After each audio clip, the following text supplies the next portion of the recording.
Very good afternoon to all of you. आज हम बात करेंगे गाउट की प्रॉब्लम के बारे में। हमारे शरीर के जो जॉइंट्स होते हैं उनमें यूरिक एसिड की सही मात्रा का होना बहुत असेंशियल होता है, लेकिन जब यूरिक एसिड की मात्रा बढ़ने लगती है, हमारे जॉइंट्स में इन्फ्लामेशन होने लगता है, दर्द होने लगता है या फिर स्वेलिंग होने लगती है, तब हो जाती है गाउट की प्रॉब्लम। और इसमें जोड़ों में तेज दर्द रहने लगता है, खास करके रात के टाइम। अब कैसे आप गाउट की समस्या को सॉल्व कर सकते हैं, कैसे इससे बाहर निकल सकते हैं, क्या इसके इंसिडेंट्स हैं, क्या इसके रिस्क फैक्टर्स हैं, क्या इसके कॉजेज हैं, आज इसी के बारे में बात करेंगे अपनी आयुर्वेद एक्सपर्ट डॉक्टर विभा शर्मा के साथ। Doctor Vibha, welcome to the show. Thank you so much. Gout के अगर कॉजेज की बात करें तो क्या मेन कॉजेज हैं गाउट के? देखिए, सबसे पहले तो वही है कि वात का एग्रीवेशन होना। आयुर्वेद में इसको वात रक्त के नाम से कहते हैं। तो इसमें ना सिर्फ वात का एग्रीवेशन होता है, रक्त दुष्टि भी होती है। इसी वजह से जो यूरिक एसिड बढ़ता है वो एक तरह का टॉक्सिन है जो बॉडी से निकल जाना चाहिए और उसकी एक फिक्स क्वांटिटी मेल या फीमेल की बॉडी में उस नॉर्मल रेंज में रहनी चाहिए।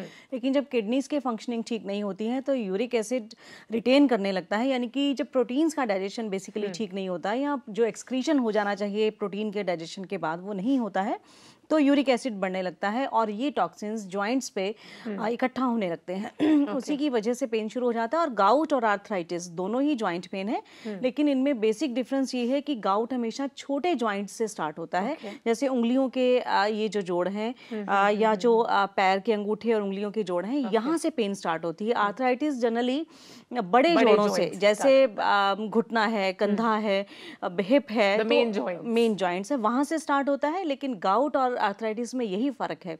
अदरवाइज जोड़ों में दर्द ही होता है, लेकिन उसमें छोटे जोड़ों में दर्द से शुरुआत होती है गाउट में, और आर्थराइटिस में बड़े जोड़ों के दर्द से शुरुआत होती है, जैसे कि शोल्डर्स या फिर घुटनों से। इसी के साथ बात करेंगे कॉलर के साथ। रेनू अभी हमसे बात करेंगी। जी Renu. Hello. Hello, very good afternoon Renu ji, बताइए। हाँ, गुड आफ्टरनून। हाँ, मेरे को डॉक्टर विभा शर्मा से ये पूछना बात करनी थी कि my age is 45 plus and going to menopause age. मैंने और मेनोपॉज में होता है क्या कि वेट जनरली बढ़ जाता है। मैंने उसको थोड़ा बैलेंस करने के लिए मैंने फैट्स खाने कम कर दिए हैं, तो उसकी वजह से मेरे को आजकल कॉन्स्टिपेशन बहुत रहने लग गई है। और मैं भी इतना कभी कभी तो बहुत ज्यादा परेशान हो जाती हूँ कि मैं फ्रूट्स भी, इवन मैंगो और खाने के बाद भी और चने की दाल खाने के बाद भी लोग कहते हैं हमारा पेट खराब हो गया, लेकिन मेरे को तब भी मेरे को कॉन्स्टिपेशन रहती है। कॉन्स्टिपेशन का प्रॉब्लम है, मेनोपॉजल एज है। इन्होंने कहा कि फैट्स की क्वांटिटी कम की है कहीं ना कहीं, क्या कर सकती हैं अभी? देखिए, फैट की क्वांटिटी कम करने से कभी भी कॉन्स्टिपेशन नहीं होती है। फाइबर जब आप कम कर देते हैं डाइट में तभी कॉन्स्टिपेशन होती है। इसके अलावा हो सकता है फैट कम करने के चक्कर में आपने अपना जो डाइट में फाइबर होना चाहिए वो लेना बंद कर दिया है। तो फाइबर का मीन्स ये है कि आप छिलके वाली दालों का सेवन करें, इसलिए छिलका चने की दाल खाने की बजाय पूरा काला चने का सेवन करें, कोई भी छिलके वाली दालों का सेवन करें। आटे में थोड़ा ब्रान और चने का आटा मिक्स करें और इसके साथ ही रात को सोते समय 1 गिलास गर्म दूध के साथ 2 टैबलेट्स त्रिफला या कल्याण गुल्म 2 चम्मच लेना शुरू करें। और ये दिमाग से निकालें कि फैट कम करने की वजह से कॉन्स्टिपेशन नहीं होती है। दूसरा, फैट आप कम करना चाहती हैं, ये ठीक है कि वेट कई बार मेनोपॉजल स्टेज में हो जाता है, लेकिन उस समय कैल्शियम और आयरन की डाइट आपको ज़रूर सप्लीमेंट में लेनी चाहिए, वरना आगे जाके जोड़ों का दर्द हो सकता है। सैलेड डाइट में शामिल करें, पानी ज़्यादा पीना शुरू करें, तो काफ़ी हद तक इन चीज़ों से आप बाहर आ जाएंगी और मेनोपॉजल सिम्टम आपको तंग नहीं करेंगे। लेकिन फाइबर ऐड ऑन करें, फ्रेश फ्रूट्स खाएं जिसमें रेशे ज़्यादा हों। आम भी खाना है तो उसको दूध के साथ खाएंगी तो कॉन्स्टिपेशन नहीं होगी। अगर हम गाउट के बारे में और बातचीत करें कि किडनी भी काम करना बंद कर देती है या फेल हो जाती है, इसमें किस तरह से गाउट जो है या जोड़ों में, छोटे जोड़ों में दर्द किडनी को अफेक्ट करने लगता है, इसके बारे में बात करेंगे विभा जी। लेकिन उससे पहले बात करेंगे एक और कॉलर के साथ। प्रिया हमारे साथ जुड़ चुकी हैं अभी। जी प्रिया। हाँ जी मैडम, नमस्ते। नमस्कार प्रिया, बताइए। मैडम, मेरी 10 साल की बेटी है, उसको विटिलिगो की प्रॉब्लम है 2 साल से। किस में प्रॉब्लम है? विटिलिगो की प्रॉब्लम है। विटिलिगो का प्रॉब्लम है, 10 साल की बेटी है इनकी, क्या कर सकती हैं? उसको मतलब मैम ट्रीटमेंट तो ले रहे हैं एलोपैथिक में, लेकिन उसका क्या है, ठीक तो हो रहा है, लेकिन एक पैच है जो उसके रिस्ट पे है वो जा नहीं रहा है। वो मतलब ऐसे ही है और बढ़ गया है। और तो मैं ये जानना चाहती थी कोई इलाज अगर पॉसिबल हो इसमें तो मुझे बताएं प्लीज। ओके, क्या आयुर्वेदिक उपाय हो सकता है इनकी प्रॉब्लम? देखिए, एक तो आप उस बच्चे को बाकुची का चूर्ण 1 चम्मच सुबह शाम 1 गिलास दूध के साथ देना शुरू करें, और चक्रमद के बीज हैं वो आप गौमूत्र में 48 आवर्स के लिए भिगो के रखें, उनको पीस के जहाँ पे वो स्पॉट है वहाँ लगाना शुरू करें। और बाकुची का तेल भी आप दिन में 1 या 2 बार उस पर्टिकुलर स्पॉट पे लगा सकती हैं। पेशेंस रखनी पड़ेगी, टाइम लगेगा, लेकिन ये जो मतलब ओवर द पीरियड ये जो छोटा पैच है डल होने लगेगा और उसके बाद ये ठीक हो जाएगा। हम अगर बात करें किडनी के फंक्शन के बारे में, किडनी का फंक्शन करना प्रॉपर्ली बहुत इंपॉर्टेंट होता है हमारी बॉडी के लिए और in fact day to day life के लिए भी। लेकिन गाउट की जब प्रॉब्लम होती है तो किडनी पर सीधा असर पड़ता है। किस तरह से गाउट, जोड़ों में दर्द, किडनी पर इफेक्ट करने लगता है? देखिए, ये वाइस वर्सा है। वैसे पहले किडनी का फंक्शनिंग ठीक नहीं होता है, इसी वजह से गाउट होता है। और दूसरी बात ये है कि जब गाउट हो जाता है तो आप तमाम तरह के जब पेन किलर्स खाना शुरू कर देते हैं या एंटी इन्फ्लामेटरी ड्रग्स लेनी शुरू करते हैं, या आजकल कुछ डॉक्टर्स स्टीरॉयडल मेडिसिन भी प्रिस्क्राइब करते हैं, उनके साइड इफेक्ट से फिर और ज़्यादा किडनी खराब होती है। लेकिन इसकी शुरुआत किडनी की प्रॉपर नॉन फंक्शनिंग की वजह से ही होती है, क्योंकि जो एक्सक्रीशन हो जाना चाहिए बॉडी से, ब्लड यूरिया या यूरिक एसिड का जब बढ़ना होता है वो किडनी की इनसफिशिएंसी से ही होता है। तो ऐसे केसेस में जब यूरिक एसिड बढ़ने लग जाए तो आपको प्रोटीन डाइट कम कर देनी चाहिए, रादर नील कर देनी चाहिए, यानी कि दालें या वो सोयाबीन खास तौर पे, और अगर नॉन वेजिटेरियन खाते हैं तो रेड मीट या चिकन, इस तरीके के जो फूड हैं वो बंद कर देने चाहिए खाने, ताकि और किडनी की एफिशिएंसी बढ़ाने के लिए जो आयुर्वेद में मेडिसिन हैं जिसमें गोक्षरू है, पुनर्नवा है, इन चीज़ों का इस्तेमाल करना चाहिए ताकि किडनी पहले ठीक हो। उसके बाद जब डाइजेशन ठीक होगा तो सब चीज़ ठीक हो जाती है। और किडनी खराब होने से जब यूरिक एसिड या टॉक्सिन्स बढ़ते हैं तभी गाउट या आर्थराइटिस जैसी समस्या होती है। एग्जैक्टली, क्योंकि एक हेल्दी डाइट का होना बहुत इंपॉर्टेंट होता है। खान पान का सीधा असर पड़ता है हमारे बॉडी के किसी भी पार्ट पर, किसी भी ऑर्गन पर। तो बहुत ज़रूरी है कि आप पौष्टिक आहार लें, अच्छा खाना खाएं, साफ सुथरा खाना खाएं, बादी वाली चीज़ों को अवॉइड करें जो कि आपको जो कि आपका मोटापा बढ़ाती हो। साथ साथ फ्रेश फूड खाएं जो कि एकदम बना हुआ हो, एकदम cooked, ready to cook food को अवॉइड करें जो कि पैकेट्स में मिलता है। अभी बात करेंगे एक और कॉलर के साथ। हेलो, अभी ज्योति हमारे साथ फोन लाइन पर बात करेंगी। जी ज्योति। हेलो, हेलो, गुड आफ्टरनून, बताइए। हाँ जी मैम, मैंने पूछा है कि मेरे ना फिंगर्स, जो हैंड की फिंगर्स हैं और पैरों की, उसमें ना पेन रहता है। बहुत ज्यादा नहीं है बट शुरुआत है उसकी। मेरी एक्चुअली फर्स्ट डिलीवरी हुई थी तब मुझे कैल्शियम डेफिशिएंसी हो गई थी। उसके बाद डॉक्टर ने कभी कभार जैसे कैल्शियम की टैबलेट्स खिला दी। तो प्रॉब्लम मेरे रहती है, जॉइंट्स में ना पेन रहता ही है। बट पीछे मैंने अभी थोड़े दिन पहले अपना यूरिक एसिड चेक करवाया था। यूरिक एसिड तो नॉर्मल है मेरा। और मेरा मैम एक और चीज बतानी है, मेरी एज 33 है बट मेरा मीनोपॉज हो चुका है 2 साल पहले, और मेरा वेट भी ज्यादा बढ़ा हुआ है और कैल्शियम डेफिशिएंसी तो है ही। जैसे आप बताते हो कि प्रवाल पृष्टि, क्या मैं ले सकती हूँ उसे?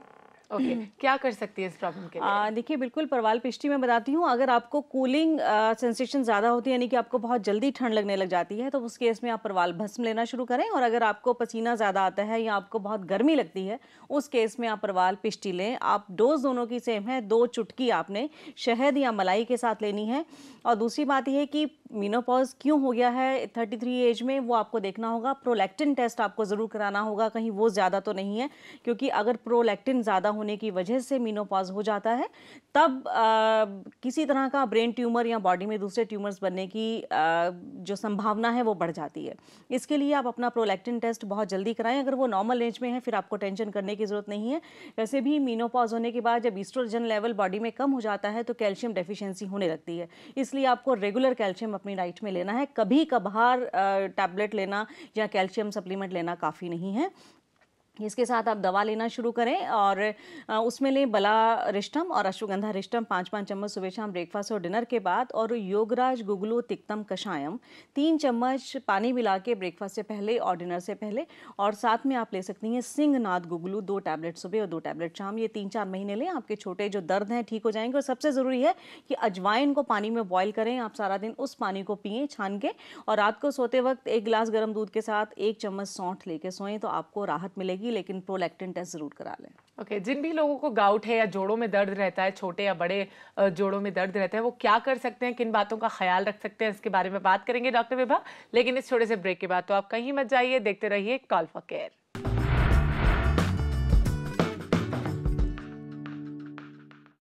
As I always say prevention is better than cure. इससे पहले कि कोई बीमारी बहुत बड़ी हो जाए या फिर उसका इफेक्ट बहुत ज़्यादा होने लगे शरीर पर, उससे पहले उसके लिए प्रिकॉशंस ले लेने चाहिए, अपने लाइफस्टाइल में चेंजेस करने चाहिए, अपनी डाइट में चेंजेस करने चाहिए। और साथ साथ कुछ ऐसी चीज़ें होती हैं डे टू डे रूटीन में जिन्हें जाने अनजाने हम इग्नोर कर देते हैं, लेकिन नहीं करना चाहिए। तो क्या कर सकते हैं आप अगर आप गाउट से बचना चाहते हैं, जानते हैं अपने एक्सपर्ट से, तो किन बातों का ख्याल रखना चाहिए अगर गाउट से बचना चाहते हैं लोग? क्योंकि जनरली दो तरह के गाउट होते हैं, acute gout and chronic gout. Acute gout में एक जॉइंट इफेक्ट होता है, क्रॉनिक गाउट में बहुत सारे जॉइंट या मोर देन वन जॉइंट। दोनों ही केसेस में किन बातों का ख्याल रख सकते हैं? देखिए, पहले तो ये कि जिनको फैमिली हिस्ट्री में गाउट है, उन सारे मतलब जिनकी फैमिली में गाउट है, उन लोगों को कॉन्शियस रहना चाहिए, अपना uric acid time to time check कराना चाहिए, प्रोटीन अपनी डाइट में कम लेने चाहिए, और किडनी की इनसफिशिएंसी के लिए बड़ा कॉन्शियस रहना चाहिए, पानी ज़्यादा पीना चाहिए, सेडेंटरी लाइफस्टाइल बिल्कुल नहीं रखना चाहिए। इसके अलावा सबसे जो ज़रूरी चीज़ ये है कि खाना आप उस तरीके का खाएं जो वाता एग्रीवेशन ना करे। जैसे मैंने बोला कि गाउट में वाता के साथ ब्लड एग्रीवेशन भी, मतलब दुष्टि होती है साथ में, तो ये दोनों दोष मिलके तभी जॉइंट्स में स्वेलिंग आ जाती है, उंगलियां डिसफिगर हो जाती है। आपने देखा होगा कुछ लोगों की उंगलियां मुड़ जाती हैं, टेढ़ी हो जाती हैं, पैर की अंगूठे के ऊपर दूसरी उंगली चढ़ जाती है। तो ये सारी चीज़ें जो हैं एक सिम्टम है अलर्ट करने के लिए आपको।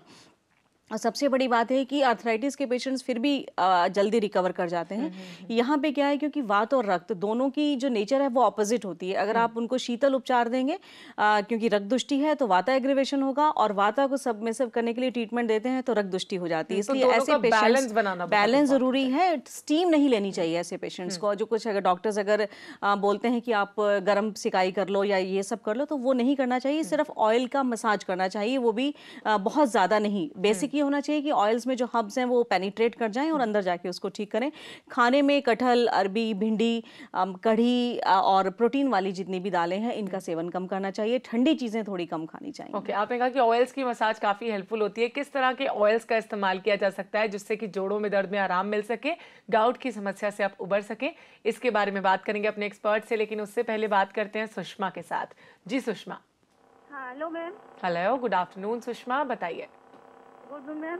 ये हमारे 1.5 साल से दर्द है हमारे पैर में, मतलब पूरी पीछे बाएं साइड पूरी बॉडी में है, और रीढ़ की हड्डी में भी है। ये पीछे घुटने के नीचे जो नसें जाती हैं वहाँ तक है, मतलब पीछे से। और हिप इतना भारी हो गया कि मतलब चलते बिल्कुल चल नहीं पाते। ओके, अभी क्या कर सकती हैं अपनी प्रॉब्लम को सॉल्व करने के लिए? देखिए, आपको रासना आदि कषायम लेना बहुत ज़रूरी है। रासना क्वाथ आप लें 5 चम्मच सुबह शाम ब्रेकफास्ट से पहले और डिनर से पहले पानी मिला के, और इसके साथ ही रासना सप्तक कषायम भी आप लें 3 चम्मच सुबह शाम ब्रेकफास्ट से पहले और डिनर से पहले। और हार सिंगार के पत्तों को चर्ण करके उबाल के पानी में उसका काढ़ा बना के वो भी आधा कप सुबह शाम लेना शुरू करें। उसके साथ अश्वगंधा रिष्टम और बलारिष्टम का सेवन करें 5-5 चम्मच सुबह शाम ब्रेकफास्ट और डिनर के बाद। और त्रिफला गुगलू की 2 टैबलेट सुबह और 2 टैबलेट शाम लें, ताकि जो आपकी बॉडी में स्टिफनेस है वो थोड़ी कम हो। रात को सोते वक्त 1 गिलास दूध के साथ 1 चम्मच सौंठ और आधा चम्मच मेथी का पाउडर आप साथ में लेना शुरू करें। थोड़ा सा डाइट में ऑयल की बजाय देसी घी थोड़ा खाना शुरू करें, और अपने आप के जो टेस्ट हैं यूरिक एसिड, आरए फैक्टर और ईएसआर फैक्टर, ये टेस्ट कराएं। अगर इनमें कहीं गड़बड़ है तो उसके अकॉर्डिंग भी दवा लेनी शुरू करें। चलिए, इसी के साथ हम बात करेंगे एक और कॉलर के साथ। कुमुद अभी अलवर से हमसे बात करेंगी। जी कुमुद। हाँ जी मैम, नमस्ते। नमस्कार कुमुद जी, बताइए। जी मैम, मेरी प्रॉब्लम ये थी कि ना मुझे कुछ सालों पहले ना कुछ पीछे कमर में नस वस खिंच गई मेरी। ओके। हाँ जी, तो उसके बाद से ना मेरी कमर के नीचे वाले हिस्से में पेन रहता है, और घुटनों में इतना जोर आ चुका है कि मुझे काफी पेन रहता है हमेशा।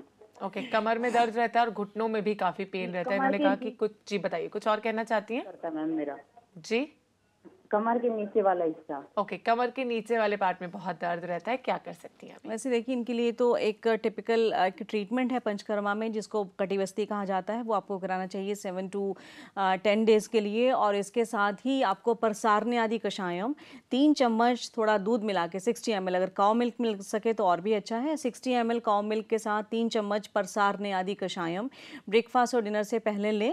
और साथ में नारायण तेलम और कर्पूर आदि तेलम के साथ सहचर आदि तेलम सिस्टम का जो मसाज है वो अपने टांगों के नीचे वाले हिस्से में आप रेगुलर कराना शुरू करें, क्योंकि ऐसे केस में आगे जाके पैरालिसिस होने की संभावनाएं बढ़ जाती हैं। आपको अश्वगंधा रिष्टम और बलारिष्टम सुबह शाम 5-5 चम्मच लेना है। आपको कितना भी पेन होता है लेकिन थोड़ा बहुत वॉक अपनी लाइफ में ज़रूर शामिल करें। बिल्कुल सेडेंट्री अपने आप को ना रखें, वेट को ना बढ़ने दें। तो ऑयल्स कौन से हेल्पफुल हो सकते हैं, किस तरह के ऑयल से मसाज की जा सकती है, इसके बारे में बात करेंगे अपने एक्सपर्ट से। लेकिन उससे पहले वक्त हो गया एक और छोटा सा ब्रेक लेने का, तो आप कहीं मत जाइए, देखते रहिए प्रज्ञा, जो आपको मिलाए बेहतर आपसे।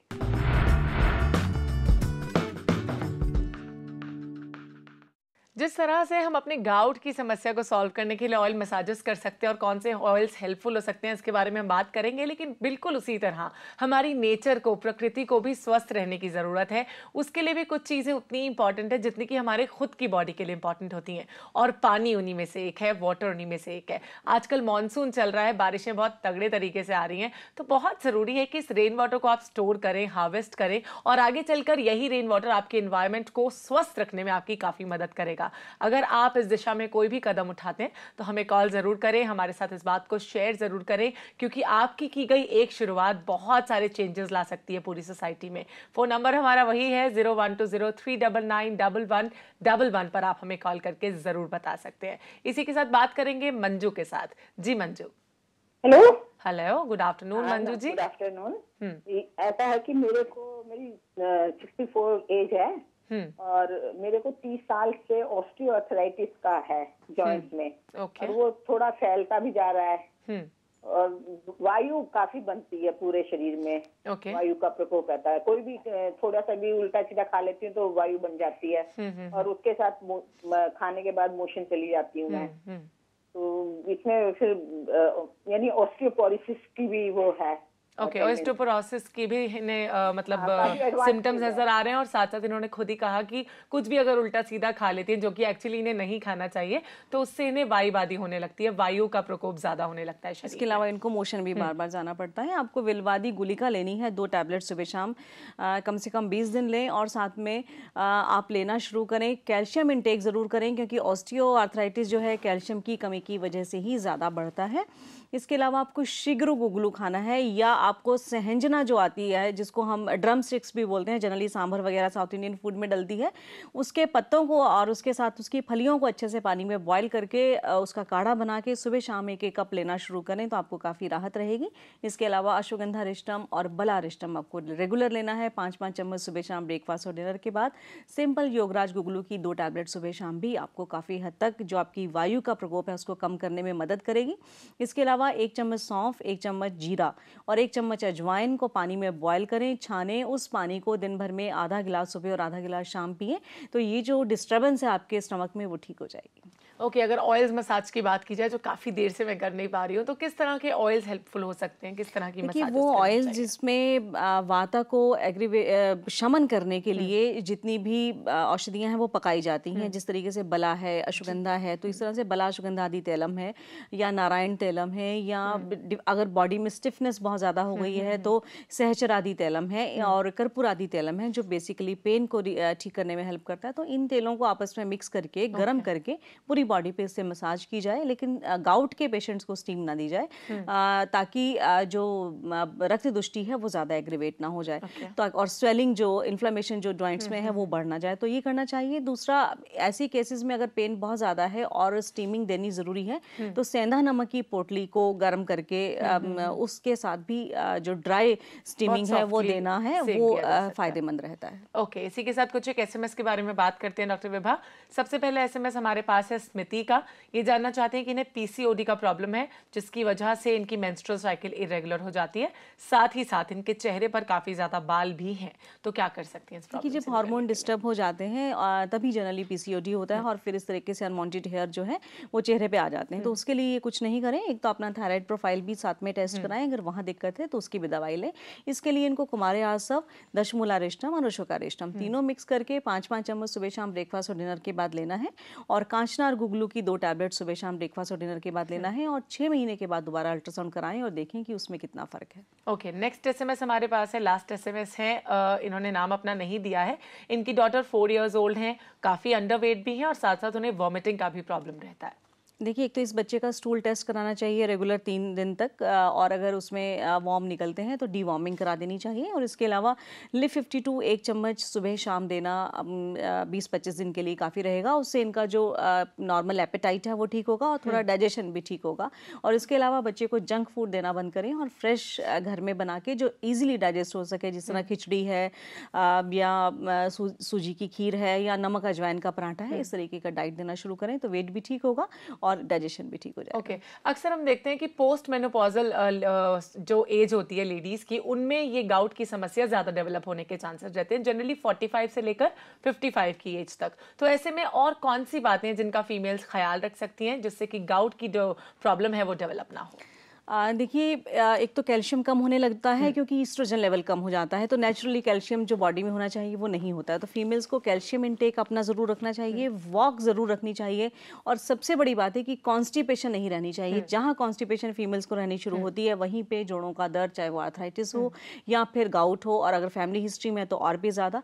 तो प्राणायाम करना, सिंपल वॉक करना, बहुत ज़्यादा एक्सरसाइज करने की ज़रूरत नहीं है, सिंपल वॉकिंग करना और प्राणायाम करना बहुत सफिशिएंट रहता है। लेकिन कॉन्स्टिपेशन ना रहे, इनडाइजेशन ना रहे, क्योंकि बॉडी की लैंग्वेज आप बहुत आराम से सुन सकते हैं। अगर आपको इनडाइजेशन है तो तुरंत उसको ठीक करने की कोशिश करें। वायु का, जैसे कुछ कॉलर्स भी कहते हैं कि प्रकोप हो जाता है, ब्लोटिंग लगती है, तो अजवाइन का सेवन और रात को सौंठ का सेवन काफी फायदेमंद रहता है। ओके, तो ये सारे तरीके हैं जिनसे गाउट की प्रॉब्लम से निजात मिल सकता है। डॉक्टर विभा, आप यहाँ पर आए, इसके लिए आपका बहुत बहुत शुक्रिया। Thank you so much.